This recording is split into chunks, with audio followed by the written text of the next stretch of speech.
Cristiano Ronaldo est connu pour son éthique de travail, un nombre incalculable de buts marqués et aussi pour ses performances physiques qui sont pour beaucoup presque impossibles à réaliser. Aujourd'hui, on va s'intéresser à l'une d'entre elles, le jump vertical de Cristiano. Comment fait-il pour sauter aussi haut? Comment fait-il pour rester aussi longtemps en extension? Et comment fait-il pour toujours avoir le bon timing? Avant d'analyser tout ça en détail, tu peux retrouver gratuitement la Bible du footballeur qui est disponible en description, à travers laquelle tu pourrais retrouver des chapitres entiers sur l'hygiène de vie, la préparation physique, la préparation d'avant-match, la nutrition du footballeur et plein d'autres chapitres hyper intéressants qui, j'en suis sûr, t'apporteront beaucoup dans ta carrière de footballeur. Refermons maintenant la parenthèse et analysons ensemble cette vidéo. Cristiano commence à prendre sa course d'élan, ensuite il va venir pousser dès maintenant sur sa jambe gauche et l'accompagner dans la propulsion avec la coordination du genou droit et des mains.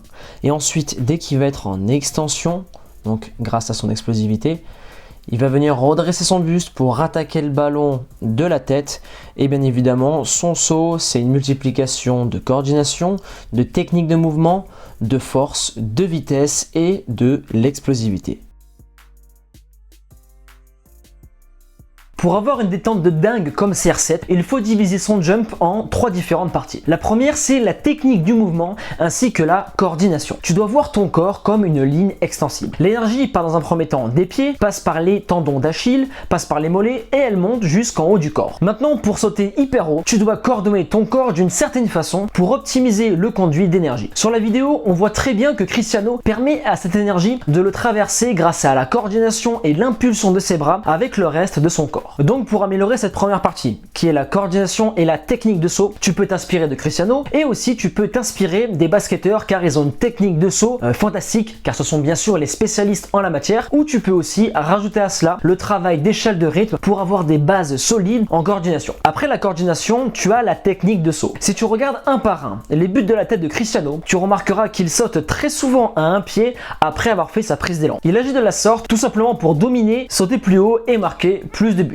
Il fait aussi des sauts à pieds joints, mais lorsqu'il agit de la sorte, c'est lorsqu'il est soit arrêté ou sinon que le duel reste assez simple pour lui. Pour conclure cette première partie, je rajouterai même que sans technique et sans coordination, tu as beau être un joueur hyper explosif, tu te feras battre la plupart du temps par celui qui a compris la technique, par celui qui a compris le système. Alors je te recommande de te focus à fond sur la coordination et la technique du mouvement. La deuxième partie, c'est la force. Tu peux avoir la meilleure coordination du monde, mais sans force, tu ne feras jamais partie des meilleurs. Donc pour justement la développer, tu as plusieurs étapes selon ton âge et tes aptitudes athlétiques. À partir de U12, U13, des simples squats et des séances en pente te feront progresser d'une semaine à une autre et tu vas vite voir les résultats. Pour les joueurs allant de U15 à U16, le travail en salle peut commencer selon la croissance, mais le gros du travail se fera via la pliométrie, les séances lestées en escalier et au poids du corps. D'ailleurs, ces 3 différents sujets ont été abordés sur la chaîne et tu as différentes vidéos sur ces différents thèmes-là. Ensuite, à partir de U17, la grosse partie et le gros boulot pour littéralement augmenter sa force se déroule en salle de sport. Tu as 2 méthodes qui fonctionnent. La première méthode, à travers laquelle je t'invite de commencer après avoir bien sûr acquis la technique de chaque mouvement, c'est la méthode bulgare. Cette méthode, c'est un contraste de charge entre le lourd et le léger et c'est une excellente méthode pour améliorer ta force et tu as d'ailleurs une vidéo complète sur ce sujet qui est disponible sur la chaîne et que je t'affiche juste ici. La seconde méthode qui est plus conséquente du point de vue musculaire et nerveux, c'est les séries courtes en 3x3 ou 5x5. 5 répétitions, 5 séries et 3 répétitions, 3 séries. Le poids de la barre avec cette méthode sera très lourd et on tourne autour des 90% de ta une répétition maximale.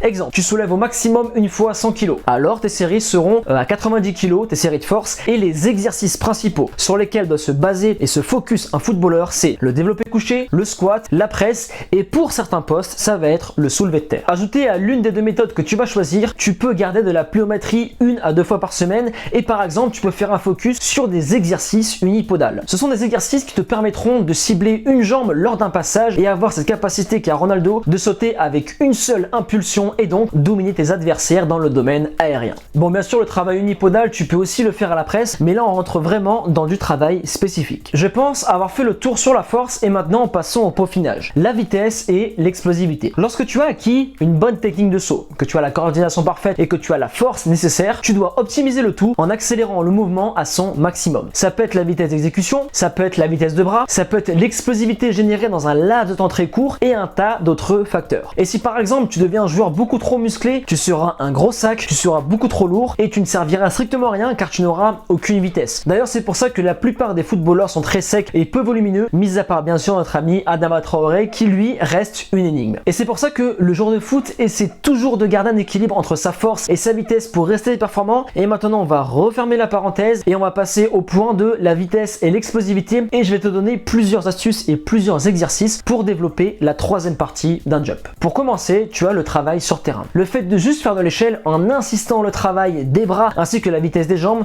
tu verras que tu vas passer un cap au niveau de ta vitesse d'exécution. Plus tu vas bosser là-dessus et plus ta vitesse de connexion entre le cerveau et tes muscles sera instantanée et plus l'exécution de ton saut sera explosive. Deuxième chose qui est 2 en 1, c'est la pliométrie. Des exercices unipodales sur escalier par exemple sont géniaux pour développer ton explosivité. Le fait de chercher de la fréquence d'appui aussi est excellent. Pour rester sur le terrain, tu peux inclure de la corde à sauter qui est excellent pour la coordination haut et bas du corps, mais aussi pour l'explosivité et la vitesse de l'impulsion. Troisième chose, c'est le travail en salle. Pour la force, on a vu qu'il fallait faire des séries courtes et lourdes. Pour la vitesse, c'est l'inverse. On sera autour des 30 à 40% de ta répétition maximale et les répétitions seront entre 8 et 12, mais l'exécution est quant à elle maximale et hyper explosive. C'est-à-dire que tu devras chercher le maximum de vitesse durant chacune des répétitions. À présent que tu as toutes les informations pour te mettre au boulot, je me dois d'être honnête avec toi. Si ce mec saute plus haut que tout le monde chez les pros et qu'il les fait passer pour des amateurs, c'est parce qu'il bosse comme personne et que sa génétique lui permet. Alors bien sûr de ton côté, tu peux t'inspirer de lui, c'est bien, Cristiano il est inspirant, mais n'essaie pas toujours de le prendre comme exemple parce qu'il est vraiment très fort et pour atteindre ce niveau athlétique, ça va te demander beaucoup de sacrifices, mais c'est aussi ça qui fait le charme de ce sport qui est le football et si tout était facile, la réussite n'aurait pas la même saveur. Maintenant que tu en sais un peu plus sur la détente verticale, je compte sur toi pour mettre tout cela en place. Et pour que tu aies des repères, je te recommande de tester ta détente avant et après ton cycle d'entraînement. Pour te situer, sache que la moyenne en Ligue 1 c'est 49 cm contre 43 chez les amateurs et Cristiano Ronaldo c'est presque 80 cm. À présent la team NE, je vous laisse là, persévérance et motivation et on avance ensemble.